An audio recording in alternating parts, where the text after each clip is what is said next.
तो चलिए आज स्टार्ट करते हैं ऑब्जेक्टिव। ठीक है, चैप्टर नंबर 1 का विद्युत क्षेत्र तथा विद्युत आवेश का ऑब्जेक्टिव क्वेश्चन हम देखेंगे आज। और इस चैप्टर जो है हम समाप्त कर चुके हैं। इस चैप्टर को समाप्त करने में हमें 3 वीडियो लगा। कितना वीडियो लगा? तो इस चैप्टर को समाप्त करने में हमें 3 वीडियो लगा, है ना। और तीनों वीडियो जो है अपलोड कर दिया गया है, जाकर उस वीडियो को जाकर आप वॉच कर लीजिए, है ना। तीनों वीडियो अपलोड कर दिया गया है। ठीक है, तो आज हम आप लोगों के सामने ऑब्जेक्टिव लेकर आए हैं और आशा नहीं पूर्ण विश्वास है कि आप लोग उस तीनों वीडियो को ज़रूर देखे होंगे। यदि वॉच किए हैं तो ठीक है, और जो भी कॉन्सेप्ट आज जो है ऑब्जेक्टिव में होगा और उसको हम समझाने की प्रयास करेंगे। और इसका करीब 2 से 3 वीडियो और जाएगा, इसका ऑब्जेक्टिव का जाएगा और मोस्ट इम्पॉर्टेंट ऑब्जेक्टिव रहेगा जो कि बोर्ड एग्जाम में पूछा जाता है। ठीक है, तो मेहनत कीजिए, है ना। मेहनत बहुत ही बढ़िया से कीजिए ताकि सफलता भी शोर मचाए। ठीक है, मेहनत ऐसा कीजिए कि आपके तो चलिए आज जानते हैं ऑब्जेक्टिव। ठीक है, बहुत ही इम्पोर्टेंट छाट कर लाए हैं हम बुक से। ठीक है, और इसको लाने में बहुत ही जो है छाट कर लाना पड़ता है। तो आप लोगों के सामने इतना ऑब्जेक्टिव है और कल भी आएगा। ठीक है, तो चलिए बिना बकवास किए हम स्टार्ट करते हैं, ज़्यादा लेट नहीं करेंगे। तो पहला ऑब्जेक्टिव आपका है किसी बिंदु पर विद्युत तीव्रता होता है। ठीक है, किसी बिंदु पर विद्युत तीव्रता होता है। पूछा जाता है एग्जाम में कि किसी बिंदु पर विद्युत तीव्रता का मान कितना होता है। तो कितना होता है, तो कितना होता है आप बताइए। तो होता है E बराबर F बटे Q। कितना होता है? तो E बराबर F बटे Q होता है। कितना होता है? तो E बराबर F बटे Q होता है। ठीक है, आप लोग ध्यान दीजिएगा। ठीक है, E बराबर F बटे Q होता है। ठीक है, ध्यान दीजिएगा।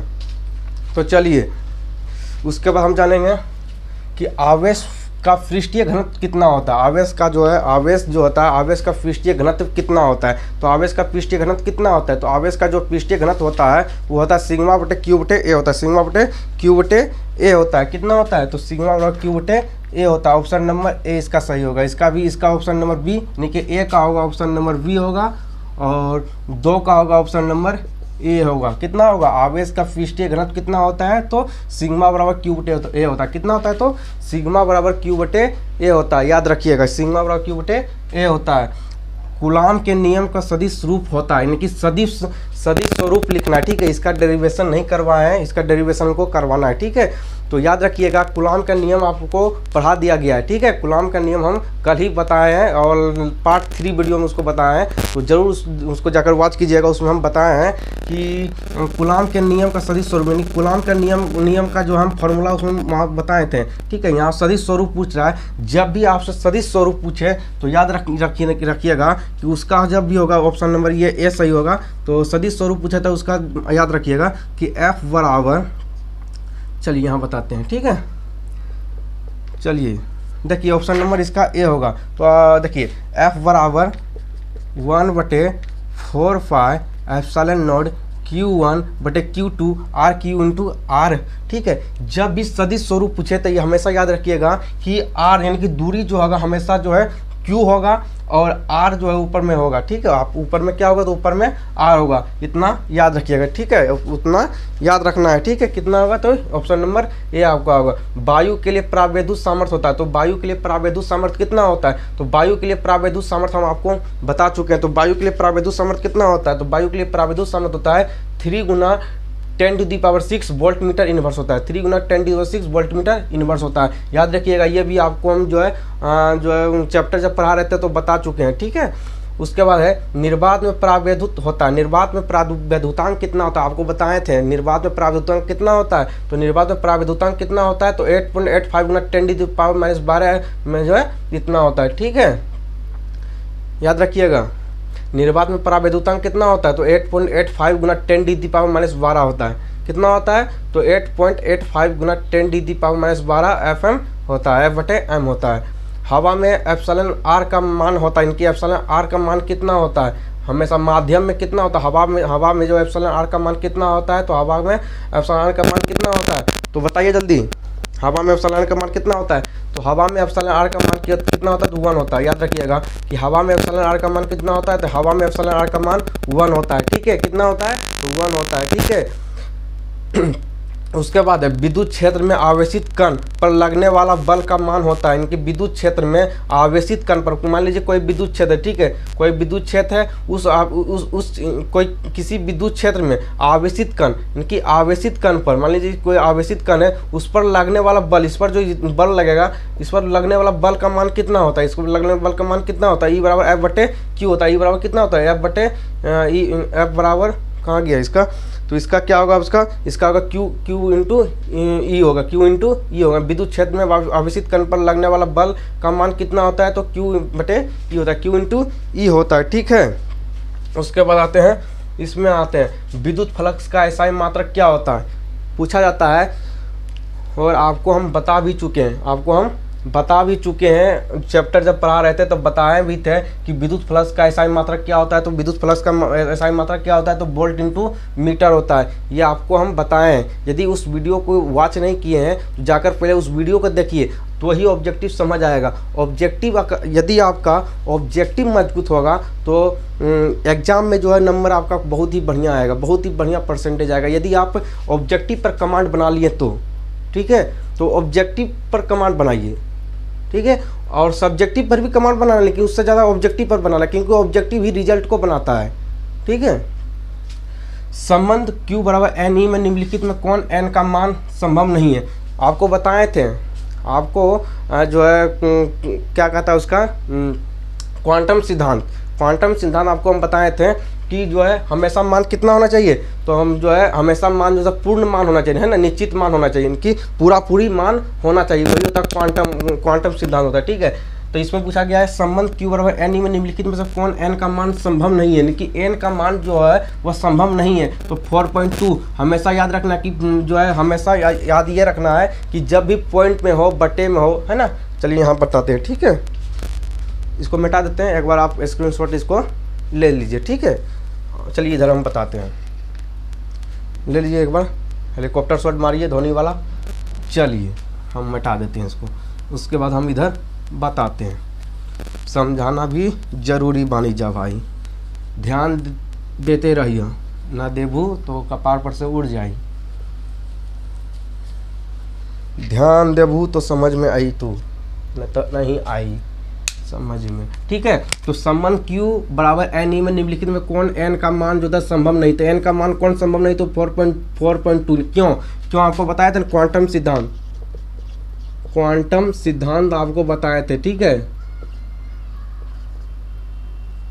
आपको हम बताए थे, क्वांटम सिद्धांत बताए थे कि हमेशा क्वांटम सिद्धांत क्या कहता है कि हमेशा पूर्ण मान होना चाहिए, 4 होना चाहिए, 5 होगा, 10 होगा, है ना, 100 होगा, 200 होगा, 500 होगा, 1000 होगा, लेकिन बटे में नहीं होना चाहिए, बटे में नहीं होना चाहिए, 2 पॉइंट में भी नहीं होना चाहिए, ठीक है। तो वही यहाँ पूछा जा रहा है कि कौन सा मान संभव नहीं, तो यही मान तो संभव नहीं है ना, यही मान तो पॉइंट में आ गया, पॉइंट में नहीं होना चाहिए, ठीक है, 4.2। चलिए उसके बाद है किसी माध्यम में अपेक्षित परावैद्युतांक होता है ना, किसी माध्यम में अपेक्षित परावैद्युतांक कितना होता है, तो आपको बताए थे ना कि सिग्मा की एप्सिलॉन नोट होता है। क्यों, क्योंकि किसी निर्वात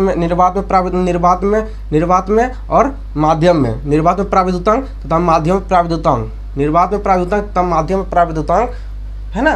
तो इसी को हम जो है माध्यम अपेक्षित परावैद्युतांक, कि अपेक्षित परावैद्युतांक आपको हम चैप्टर में बताए हैं कि अपेक्षित परावैद्युतांक किसे कहते हैं। तो अपेक्षित परावैद्युतांक किसे कहते हैं, निर्वात में परावैद्युतांक तो किसी माध्यम में परावैद्युतांक के अनुपात को ही क्या कहते हैं, तो अपेक्षित परावैद्युतांक कहते हैं, कि एप्सिलॉन बटे एप्सिलॉन नोट बता चुके हैं, ठीक है। चलिए अब हम जानते हैं आवेश का पृष्ठीय घनत्व होता है। आवेश का पृष्ठीय घनत्व क्या होता है, तो आवेश का पृष्ठीय घनत्व होता है क्या, तो आवेश का पृष्ठीय घनत्व क्या होता है, तो कुल आवेश बटे कुल क्षेत्रफल, कुल आवेश बटे कुल क्षेत्रफल, कुल आवेश बटे क्या होता है, कुल आवेश बटे कुल क्षेत्रफल होता है, क्या होता है, तो कुल आवेश बटे कुल क्षेत्रफल होता है, ठीक है, कुल आवेश बटे कुल क्षेत्रफल होता है। पानी का परावैद्युतांक सामर्थ्य होता है, यानी कि पानी का जो है, पानी का परावैद्युत सामर्थ्य होता है, यानी कि आपको बताए थे हम, आपको यदि हम बार बार बोल रहे हैं कि यदि आप उस वीडियो को, यदि तीनों वीडियो को नहीं देखे तो पहले जाके उस तीनों वीडियो को देखें। हम उस वीडियो में हम बताए थे कि पानी का जो पराविद्युतांक होता है, पार्ट 2 वीडियो में बताए थे कि जो पानी का पराविद्युतांक होता है वो 80 होता है। पानी का पराविद्युतांक कितना होता है, तो पानी का जो पराविद्युतांक होता है वो कितना होता है, तो 80 होता है। ठीक है, उसके बाद 1/4 पाई एप्सिलॉन नॉट का मान होता है। तो ये भी आपको बताया था कि 1/4 पाई एप्सिलॉन नॉट का मान क्या होता है, तो 9 × 10⁹ मीटर जो है न्यूटन मीटर स्क्वायर का कूलम इनवर्स होता है। ये भी हम आपको बता चुके हैं, ये भी आपको जो है हम बता चुके हैं। ठीक है, तो इसका कितना होगा, तो इसका आपका होगा एक ऑप्शन नंबर ए सही होगा। क्यों, आपको हम बताएं पार्ट 1 वीडियो में बताया था 9 × 10⁹ न्यूटन मीटर इनवर्स होता है। यह आपको हम बताए हैं। यदि अगर उस वीडियो को वॉच नहीं किए हैं जाकर वॉच कीजिए। पार्ट 1 वीडियो में हम बताएं कि 1/4 पाई एप्सिलॉन नॉट का मान कितना होता है, तो 1/4 पाई एप्सिलॉन नॉट का मान कितना होता है, 9 × 10⁹ न्यूटन मीटर स्क्वायर पे कूलम इनवर्स होता है। ठीक है, उसके बाद आते हैं निम्नलिखित में कौन सा संबंध सही है, यानी कि संबंध कौन सा सही है। संबंध पूछ रहा है कि कौन सा सही है, चलिए बताते हैं। यहाँ निम्नलिखित में कौन सा संबंध सही है, तो कौन सा संबंध सही, तो E बराबर F/Q सही होगा, option number A. Option number B आपका दिया गया है कि E बराबर Q × F होगा। ऑप्शन नंबर सी आपका दिया गया है E बराबर Q × F होगा। और ऑप्शन नंबर डी आपका दिया गया है E बराबर 1/4 पाई एप्सिलॉन नॉट Q/F होगा। तो बताइए कि निम्नलिखित में कौन सा संबंध सही है, तो E बराबर F/Q सही होगा। E बराबर F/Q सही होगा, याद रखिएगा। कौन सा मान सही होगा, तो कौन सा मान सही होगा, तो E बराबर F/Q होगा। कौन सा होगा, तो E बराबर F/Q होगा। ठीक है, उसके बाद चलते हैं। दो इलेक्ट्रॉन के बीच क्रियाशील गुरुत्वाकर्षण बल एवं विद्युतीय बल क्रमश Fg तथा Fe हो तो Fg/Fe अनुपात होगा। आपको बताए थे पार्ट 3 वीडियो में बताए थे कि दो इलेक्ट्रॉन के बीच क्रियात्मक गुरुत्वाकर्षण बल एवं विद्युतीय बल क्रमश Fg तथा Fe हो तो Fg/Fe का अनुपात कितना होता है, 10⁻⁴ कितना होता है, तो 10⁻⁻ कितना होता है, -42, 10⁻⁻42 होता है। बताया था गुरुत्वाकर्षण बल और विद्युतीय बल में अंतर जो बताए थे, 10⁻⁻42 होगा, 10⁻⁻42 होगा। ये आपको हम बताए हैं पार्ट 3 वीडियो में। ठीक है, आवेश का बीमा होता है, आवेश का जो है बीमा भी हम बताए थे। आवेश का बीमा हम बताए थे पार्ट 1 वीडियो में बताए थे। ठीक है, यदि उस वीडियो को वॉच नहीं किए जाकर वॉच कीजिए। ठीक है, आवेश का जो बीमा कितना होता है, तो आवेश का बीमा जो होता है, आवेश का जो बीमा होता है वह 80 होता है। आवेश का बीमा क्या होता है, तो आवेश का जो बीमा होता है वह 80 होता है। ऑप्शन नंबर ए सही होगा, ऑप्शन नंबर डी इसका सही होगा, ऑप्शन नंबर ए इसका सही होगा, ऑप्शन नंबर इसका ए सही होगा। ठीक है, पराविद्युतांक यानी कि एप्सिलॉन नॉट का मात्रक क्या होता है, आपको ये भी बताए थे। एप्सिलॉन नॉट का मात्रक भी बताए थे। एप्सिलॉन नॉट का मात्रक क्या होता है, तो एप्सिलॉन नॉट का मात्रक होता है FM इनवर्स होता है। एप्सिलॉन नॉट का मात्रक हमेशा याद रखिएगा। एप्सिलॉन नॉट का मात्रक जो है कितना होता है, तो एप्सिलॉन नॉट का मात्रक होता है FM inverse. Option number B इसका सही होगा। ठीक है, एक आवेशित चालक की सतह पर विद्युतीय क्षेत्र की तीव्रता कितना होता है, एक आवेशित चालक है। ठीक है, एक आवेशित चालक है, इसे है एक आवेशित चालक है। चालक किसे कहते हैं बताए थे ना, जिससे कि वैसा वस्तु जिससे आवेश प्रवाह हो उसे चालक कहते हैं।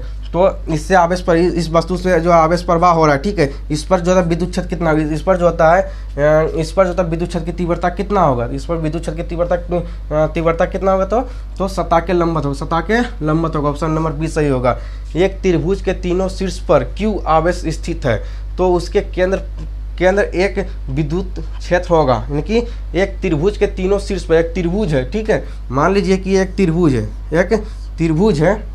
एक त्रिभुज के तीनों शीर्ष पर Q आवेश स्थित है तो उसके केंद्र एक विद्युत क्षेत्र होगा। केंद्र पर जो है विद्युत क्षेत्र कितना होगा, क्योंकि केंद्र पर जो है विद्युत क्षेत्र कितना होगा, तो ऑप्शन नंबर डी सही होगा। चलिए इधर हम लिख देते हैं, ऑप्शन नंबर डी सही होगा, यानी कि 3K Q/R² होगा, 3K Q/R² होगा। ठीक है, एक त्रिभुज के तीनों शीर्ष पर Q आवेश स्थित है तो उसके केंद्र एक विद्युत क्षेत्र होगा तो 3K 3k³/r²। ठीक है, चलिए लास्ट क्वेश्चन आपका जो है, लास्ट क्वेश्चन 20वां क्वेश्चन, 20 नंबर क्वेश्चन। ठीक है, 20 नंबर। विद्युतीय फ्लक्स का बीमीय सूत्र होता है, आपको बताए थे विद्युतीय फ्लक्स का बीमीय सूत्र, आपको बताए थे विद्युतीय फ्लक्स का बीमीय सूत्र आपको क्या बताए थे, तो बताए थे एम एल इनवर्स एम, या चलिए हम लिख देते हैं M L inverse Q T inverse 3 A inverse 1। ये आपको हम बताए थे, विद्युतीय फ्लक्स का बीमीय सूत्र आपको हम बताए थे। यदि लास्ट वीडियो में हम बताए थे, यदि वॉच नहीं किए जाकर वॉच कीजिए। तो आपका ये पूरा समाप्त हो गया। ठीक है, ये आपका पूरा जो ऑब्जेक्टिव जितना था, 20 गो ऑब्जेक्टिव इसमें था, 20 ऑब्जेक्टिव समाप्त हुआ। और ये था पार्ट 1 वीडियो ऑब्जेक्टिव का, ये पार्ट 1 वीडियो है, और मिलेंगे पार्ट 2 वीडियो में। ठीक है, और तो तब के लिए बाय बाय। ठीक है, तो हम यही कहना चाहेंगे कि जो है माँ बाप की जो आपके ऊपर जो उम्मीद है उनका, उस उम्मीद को मत टूटने देना, और ऐसा परसेंटेज दिलाओ जिससे माँ बाप को गर्व हो कि यह मेरा बेटा भी कुछ करके दिखलाया है ना।